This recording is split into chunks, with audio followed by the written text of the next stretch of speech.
to Elevate. And we've been talking about a few characters in the Bible that have been really good influencers, like Esther, David, Samuel, all those people. They've been seriously cool influencers. And today I'm going to be continuing that and talking about Joseph. But what is an influencer? I know we've talked about this a little bit in the past, but an influencer is something who has power, and they use that power to affect people's decisions and what they do. And it's also someone that people look up to. So like I said, today we're going to be talking about Joseph.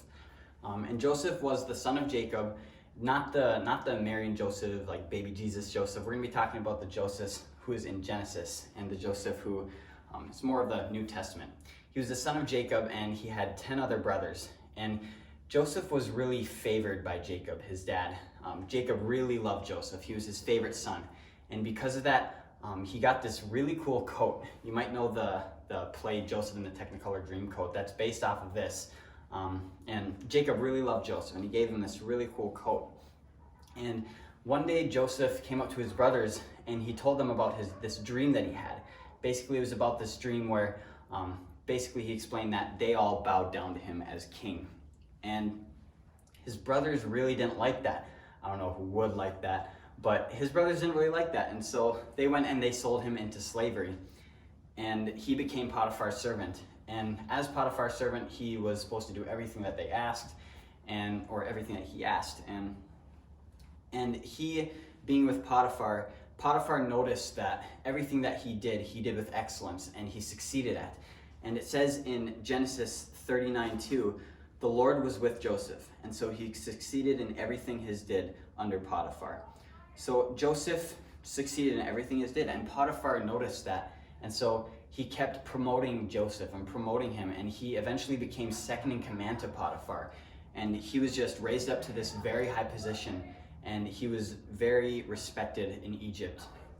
But one day, Potiphar's wife was with Joseph, and some bad things happened, and in the end, Joseph was accused of raping her, and that led to him being thrown in jail by Potiphar.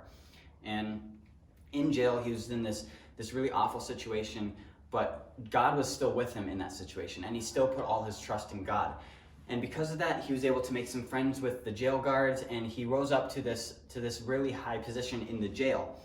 And after that happened, Pharaoh started having these weird dreams that he couldn't really understand. And he was told by these other two people that were in the jail with Joseph that Joseph knew how to interpret dreams. And so Pharaoh called him up, and he had Joseph interpret these dreams that he was having. And he basically helped Pharaoh out with all the problems. He told him that there was going to be a famine, and God said to do this, this, and this, and basically helped Pharaoh and saved Egypt. And that was just a super cool story of Joseph and how he had so much influence because of the way God worked through him and worked in his life. And the one theme that is in this story about Joseph is the fact that God was with him wherever he went, and that he was able to put all his trust in God. Joseph trusted God with his whole heart, and through all the trials that Joseph went through, he was being sold into slavery. God was with Joseph, and Joseph trusted God. He was accused of rape, and Joseph trusted God, and God was with him. And in jail, God was with him. And being Potiphar's servant, God was with him, and he succeeded in everything he did. And Joseph trusted God. And like it said in Genesis 32:9, the Lord was with Joseph, and so he succeeded in everything he did. If you guys want to read this story, it's in Genesis 38, and you can just read on. It's to the end of Genesis. And it's just such a good story about how God worked through Joseph, through everything he did. God blessed him, and God made good things come his way through him. And even in the midst of all that hardship, Joseph looked to God, and God blessed him. Super cool. And we can kind of apply that to our lives. You know, we're facing so many hardships right now, especially with coronavirus, with everything going on around us. God is still able to work through us, and we can see blessings come out of our lives when we put our trust in him and when we look to him through all our struggles. See, when we trust in God and when we allow God to help us succeed in everything we do, we are able to triumph through hardship, and we're able to overcome through all the crazy struggles that we have in our lives. So with that, I'm going to pray for you guys.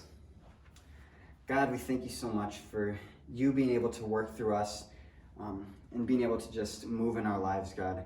We ask that we would just be able to feel more of you as we're going through this crazy time, and that we would just be able to look to you in the midst of this hardship, God, and put all our trust in you, and just wait on the promises that you've promised us, God, that we are going to see your blessings come forth through us, God, and that you're just going to bless us in our lives, God. We love you so much, and we turn our eyes to you in the midst of all this craziness, God. We ask all of this in your name. Amen.